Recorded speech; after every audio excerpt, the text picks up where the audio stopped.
بسم اللہ الرحمن الرحیم۔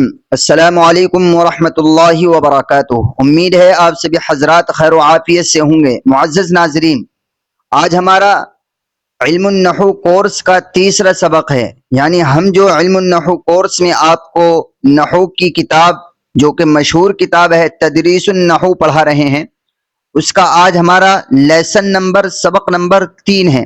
تو چلیے ہم بغیر کسی تاخیر کے سبق نمبر 3 کو شروع کرتے ہیں، لیکن اس سے پہلے ہم پیچھے سے ریوائز کر لیتے ہیں تاکہ سبق نمبر 3 میں کیا بتایا جا رہا ہے اس کا پیچھے سے کنیکشن ہو جائے، پیچھے سے جڑ جائے اور بات اچھی طرح سے سمجھ میں آ جائے۔ دیکھیے، سبق نمبر اول میں یعنی سبق نمبر 1 میں آپ نے یہ پڑھا لفظ، کہ لفظ وہ بات جو انسان کے منہ سے نکلے۔ پھر لفظ کی 2 قسمیں آپ نے پڑھی، نمبر 1 موضوع، نمبر 2 محمل۔ موضوع وہ لفظ ہے جو معنی دار ہو، محمل وہ لفظ ہے جو بے معنی ہو۔ محمل کی کوئی قسم نہیں۔ اس کے بعد آپ نے موضوع کی 2 قسمیں پڑھی تھی۔ موضوع کی 2 قسمیں ہوتی ہیں، نمبر 1 مفرد، نمبر 2 مرکب۔ اوکے، مفرد کس کو کہتے ہیں؟ مفرد وہ اکیلا لفظ ہے جو ایک معنی پر دلالت کرتا ہے۔ جی، تو مفرد کی پھر آپ نے 3 قسمیں پڑھی تھی، نمبر 1 اسم، نمبر 2 فعل، نمبر 3 حرف۔ اسم، فعل اور حرف کی آپ نے تعریف امید ہے کہ یاد کر رکھی ہوگی۔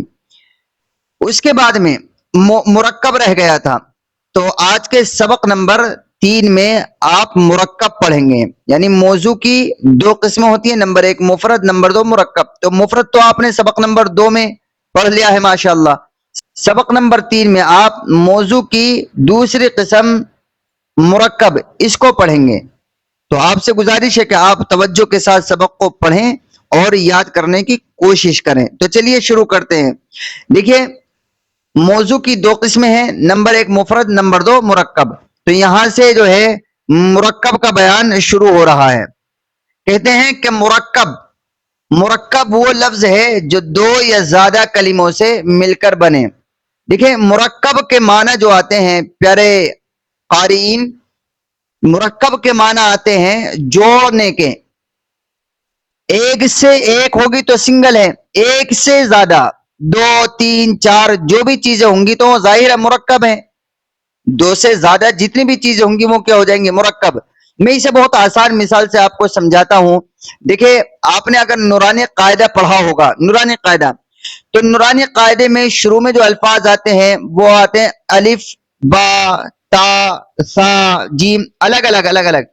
اس کے بعد میں جو تختی نمبر 2 3 4 شروع ہوتی ہیں، پھر اس میں لام الف، با الف، لام جیم، اس طرح سے جڑ کے آنے لگتے ہیں۔ پھر اور آگے کو چلتے ہیں تو کہیں آتا ہے دراسا، جی، ابلی، ردیفہ، حامدہ، اس طرح کے الفاظ آنے لگتے ہیں۔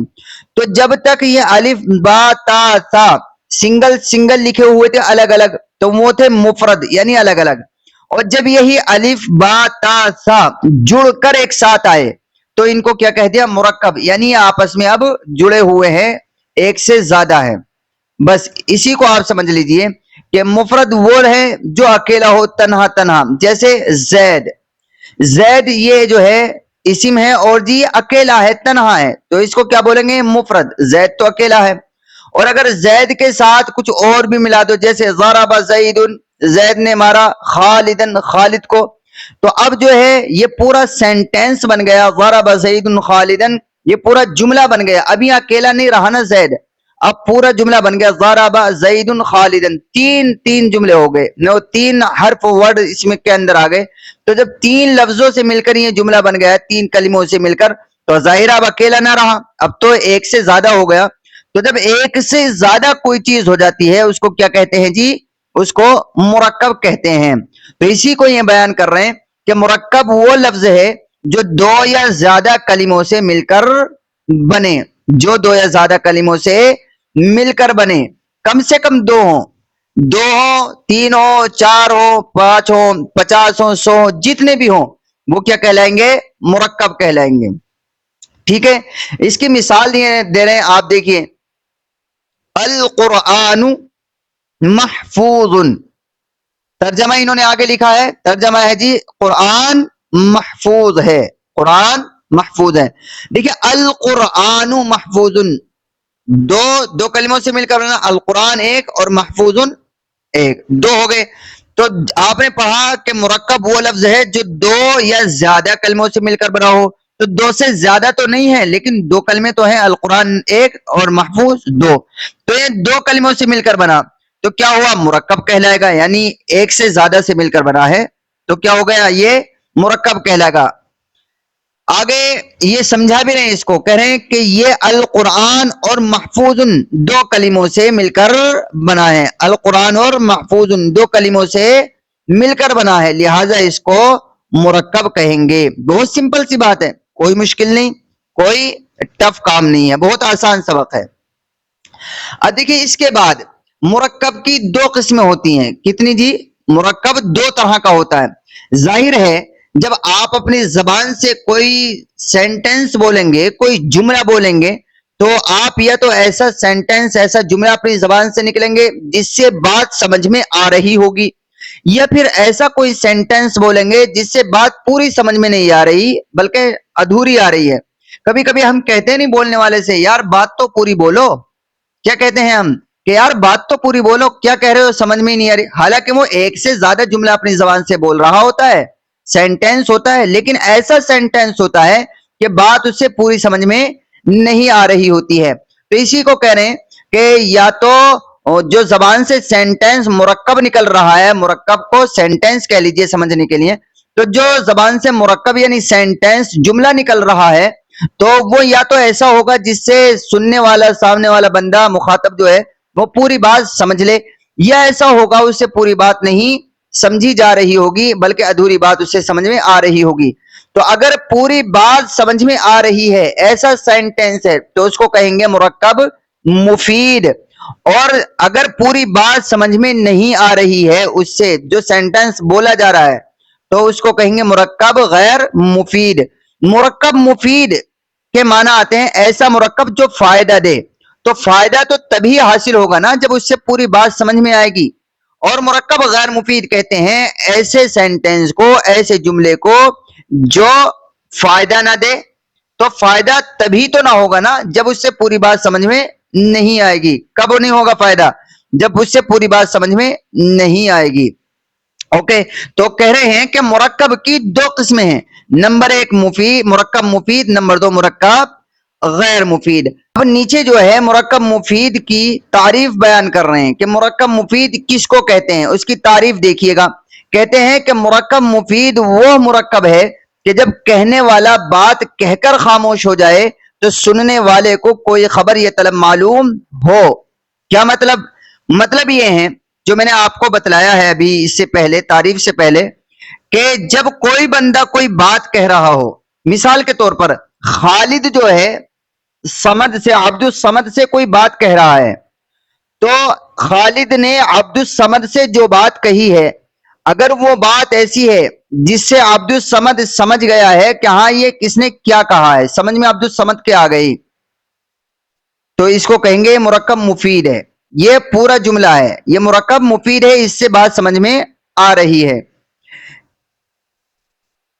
اب یہ دو طرح کا ہو سکتا ہے، یا تو کوئی چیز مانگ رہا ہو تب بھی کچھ بات کہنے ہی ہے، یا کوئی چیز سمجھا رہا ہو تب بھی کہنے ہی ہے، کوئی خبر دے رہا ہو. مثال کے طور پر کسی نے آ کر آپ سے کہا کہ آج کلاس نہیں ہوگی، آج کلاس نہیں ہوگی، تو آپ سے جو کسی نے یہ کہا کہ آج کلاس نہیں ہوگی تو ظاہر ہے بات سمجھ میں آ گئی، بھئی پورا جملہ ہے، سمجھ میں آ رہی ہے کہ بندہ یہ کہنا چاہ رہا ہے آج کی چھٹی ہے، آج کلاس نہیں ہوگی، آج سبق نہیں ہوگا.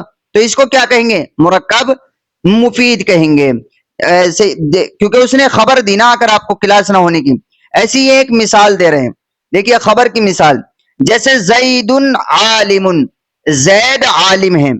اب کسی بندے نے آپ سے آ کر کہا زید عالم، کیا کہا جی؟ زید عالم ہے. تو وہ زید کے عالم ہونے کی خبر دے رہا نا آپ کو، تو ظاہر ہے جب اس نے آپ سے کہا زید عالم ہے تو آپ کو پوری بات سمجھ میں آ گئی کہ بھئی یہ تو زید کے عالم ہونے کو بتلا رہا کہ زید عالم ہے، اس میں تو کوئی ڈھکی چھپی بات نہیں ہے، بہت آسان ہے. آگے کہہ رہے ہیں کہ اس مثال سے زید کے عالم ہونے کی خبر معلوم ہو رہی ہے. زید کے عالم ہونے کی خبر معلوم ہو رہی ہے. یہ تو ہو گئی ایک مثال. دوسری مثال, کبھی کبھی ایسا ہوتا ہے مرکب مفید ہی میں کہ ہم کوئی چیز مانگ رہے ہوتے ہیں, جیسے کسی نے کہا بھئی پانی لاؤ, جی میرا موبائل دے دو. ایسے ہی ہم گھر پر کسی سے کچھ کہہ رہے ہوتے ہیں, میری ٹوپی دے دو. اس طرح کوئی بھی چیز مانگ رہے ہوتے ہیں. کلاس میں جو استاذ کہہ دیتے ہیں بھئی اس کا حاضری کا رجسٹر لاؤ, رجسٹر دو حاضری کا, ہمیں کچھ بھی کہہ سکتے ہیں استاذ یا گھر پر. تو بعض مرتبہ تو ایسا ہوتا ہے کہ ہم کسی چیز کی خبر دے رہے ہوتے ہیں کہ یہ کام ایسا نہیں ہے یا یہ کام ایسا ہے. اور بعض مرتبہ ایسا ہوتا ہے کہ ہم جو ہے کسی چیز کو مانگ رہے ہوتے ہیں, ٹھیک ہے, کسی چیز کی طلب ہمیں ہوتی ہے. تو خبر کی مثال تو میں نے آپ کو دے دی, زید عالم, کہ زید عالم ہے, یہ خبر دے رہا ہے اور پوری بات ہے اس سے سمجھ میں آ رہا ہے. اور دوسری ہے کہ جیسے کوئی چیز مانگتے ہیں, طلب کرتے ہیں کسی چیز کو, تو اس کی مثال ہے جیسے اضرب زیدن, زید کو مارو. تو اب اس میں بات بھی پوری ہے, سمجھ میں آ رہا ہے کہ یہ بندہ زید کو مارنے کے لیے بول رہا ہے, یعنی اس بات کی طلب کر رہا ہے یہ بندہ کہ زید کی تم پٹائی کر دو. اس کو بہت آسان مثال سے قارئین آپ سمجھیے گا پیارے بچوں, کہ دیکھیں کسی نے آپ سے یہ کہا کہ اپنی آنکھیں بند کر لو. کیا کہا جی؟ اپنی آنکھیں بند کر لو. تو یہ کیا ہے؟ بندہ جو ہے آپ سے آنکھیں بند کرنے کی طلب کر رہا ہے. کیا کر رہا ہے؟ بندہ آپ سے اپنی آنکھیں بند کرنے کی طلب کر رہا ہے, اس بات کا خواہش مند ہے کہ تم آنکھیں بند کر لو. تو بات تو پوری ہے, سمجھ میں آ رہا ہے کہ یہ آدمی ہم سے آنکھیں بند کرنے کا خواہش مند ہے, آنکھیں بند کرنے کو طلب کر رہا ہے. تو ایسے ہی ہے اضرب زیدن, کہ زید کو مارو. تو جو بھی یہ کہہ رہا ہے سامنے والے بندے سے زید کو مارو, تو وہ کیا کر رہا ہے؟ وہ زید کو پیٹنے کی طلب کر رہا ہے کہ زید کی پٹائی ہونی چاہیے. ٹھیک ہے, اسی کو سمجھا رہے آگے کہ اس مثال میں زید کو مارنے کی طلب معلوم ہو رہی ہے, لہٰذا یہ مرکب مفید ہوا. اور مرکب مفید کو جملہ اور کلام بھی کہتے ہیں. دیکھیں مرکب مفید جو ہے اس کے کتنے نام ہوتے ہیں؟ 3 نام ہوتے ہیں. ایک تو مرکب مفید تو ہے ہی اس کا ایک نام, دوسرا نام اس کو کبھی کبھی کہیں جملہ بھی کہتے ہیں, آگے آپ جملے ہی کے نام سے اس کو پہچانیں گے, اور کہیں کہیں اس کو کلام بھی کہتے ہیں. تو لہٰذا مرکب مفید کے 3 نام ہوئے, نمبر 1 مرکب مفید, نمبر 2 جملہ, نمبر 3 کلام. جیسے آپ نے مفرد کے بارے میں پڑھا پیچھے سبق نمبر 2 میں غالباً, کہ مفرد کے 2 نام ہوتے ہیں, مفرد اور کلمہ. مفرد کو کلمہ بھی کہتے ہیں. تو یہ مرکب مفید جو ہے مفرد کا بھی باپ نکلا. کیا نکلا؟ مرکب مفید مفرد کا بھی باپ نکلا. مفرد نے تو اپنے 2 ہی نام رکھے, ایک مفرد ایک کلمہ. مرکب مفید نے کہا کہ ہم تم سے کم نہیں, ہم کسی سے کم نہیں, مر جائے تو غم نہیں. تو اس نے جو ہے اپنے 2 کی جگہ کتنے نام رکھ لیے؟ 3. نمبر 1 مفید, نمبر 2 جملہ, اور نمبر 3 کلام. نمبر 1 مرکب مفید, نمبر 2 جملہ, نمبر 3 کلام. تو اب رہا مرکب غیر مفید. مرکب غیر مفید آپ جو ہے سبق نمبر 4 میں انشاءاللہ پڑھیں گے. تو میری آپ سے گزارش یہ ہے کہ آپ سبق کو اچھی طرح سے یاد کیجئے, رٹیے, مضبوطی سے یاد کیجئے. اگر کوئی بات آپ کو سمجھ میں نہیں آ رہی ہے تو آپ ہم سے, میرا نمبر ہے 7895823995, آپ میسج کر کے واٹس ایپ پر, کال تو پلیز کیجئے گا مت کیونکہ کال نہیں اٹھائی جاتی ہے. تو آپ اس پر ہمیں واٹس ایپ میسج کر سکتے ہیں, اور جو بات سمجھ میں نہیں آ رہی ہے وہ ہم سے آپ سمجھ سکتے ہیں, انشاءاللہ پوری رہنمائی آپ کی جائے گی. چلیے آگے دیکھتے ہیں سبق نمبر 3 کی تمرین. اب یہ تمرین رہ گئی. دیکھیے اس تمرین کو آپ کو حل کرنا ہے. تمرین حل کر کے یا تو آپ کاپی میں لکھ کر جو ہے ہمیں واٹس ایپ کر سکتے ہیں, ہم انشاءاللہ چیک کر دیں گے. اور اگر کاپی میں نہیں لکھ سکتے تو آپ اس کو جو ہے کمنٹ باکس میں لکھ سکتے ہیں, وہاں بھی ہم چیک کر دیں گے. دیکھیے تمرین میں کیا مانگ رہے ہیں, کہہ رہے ہیں مندرجہ ذیل, کہہ رہے ہیں جی مندرجہ ذیل الفاظ میں مفرد اور مرکب کی شناخت اور وجہ شناخت بیان کریں. ظاہر ہے ابھی آپ نے جو پڑھا ہے سبق نمبر 3 میں وہ مرکب کے بارے میں پڑھا ہے, اور سبق نمبر 2 میں آپ نے مفرد کے بارے میں پڑھ لیا. تو اب یہاں آپ جو ہے یہ بتائیں گے ان مثالوں میں, جیسے اللہ واحد, جی قفل, ایسی فصل, خلق اللہ الارض, جی اقیم الصلاۃ, سریر. یہ جو الفاظ ہیں ان تمام الفاظ میں سے آپ یہ بتائیں گے کہ اللہ واحد مفرد ہے یا مرکب, قفل مفرد ہے یا مرکب, فصل مفرد ہے یا مرکب, ایسی خلق اللہ الارض مفرد ہے یا مرکب, اقیم الصلاۃ مفرد ہے یا مرکب, سریرن مفرد ہے یا مرکب, اور مفرد ہے تو کیوں ہے جی, اور مرکب ہے تو کیوں ہے, یہ بات آپ یہاں پر بتائیں گے. اوکے, یہی ہے آج کے سبق میں. اور اس کے بعد میں یہ نیچے اجرا ہے, اجرا ہم چھوڑ رہے ہیں, اجرا انشاءاللہ آپ کو کرائیں گے. ٹھیک ہے, ویسے اگر آپ کرنا چاہیں تو آپ کر سکتے ہیں. امید ہے کہ کل کے سبق میں سبق نمبر 4 آپ کو جب پڑھائیں گے تو اس میں اجرا انشاءاللہ یہ کرائیں گے اور آپ کو بتائیں گے کہ اجرا کس طرح کیا جاتا ہے. کیونکہ نحو ہو یا صرف, کوئی سی بھی لینگویج ہو, کوئی سا بھی فن ہو, ہر فن کے لیے اجرا اور تمرین سب سے زیادہ اہمیت رکھتی ہے. یہ بات جو ہے آپ اپنے دماغ میں بٹھا لیجئے گا پیارے بچوں, کہ فن کوئی سا بھی ہو, نحو کا ہو, صرف کا ہو, تمرین ہو, علم کلام ہو جی, فلسفہ, کچھ بھی ہو, دنیاوی علوم ہو یا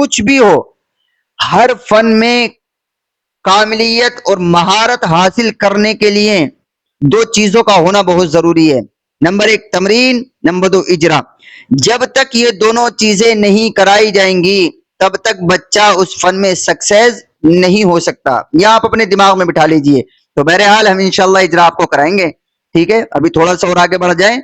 تو بہرحال جو سبق آپ کو پڑھایا ہے, سبق نمبر 3, یہ سبق آپ کو سمجھ میں آیا, کتنا سمجھ میں آیا, یہ سب آپ ہمیں کمنٹ میں ضرور اپنی رائے کا اظہار کریں.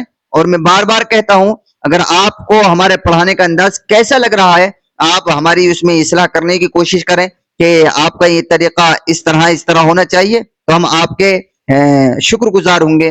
اللہ تعالیٰ سے دعا کیجیے, اللہ تعالیٰ ہم سب کو علم عطا فرمائے, علم نافع عطا فرمائے. چلیے ملتے ہیں اگلی نیکسٹ سبق کے ساتھ, جب تک کے لیے والسلام علیکم ورحمۃ اللہ وبرکاتہ.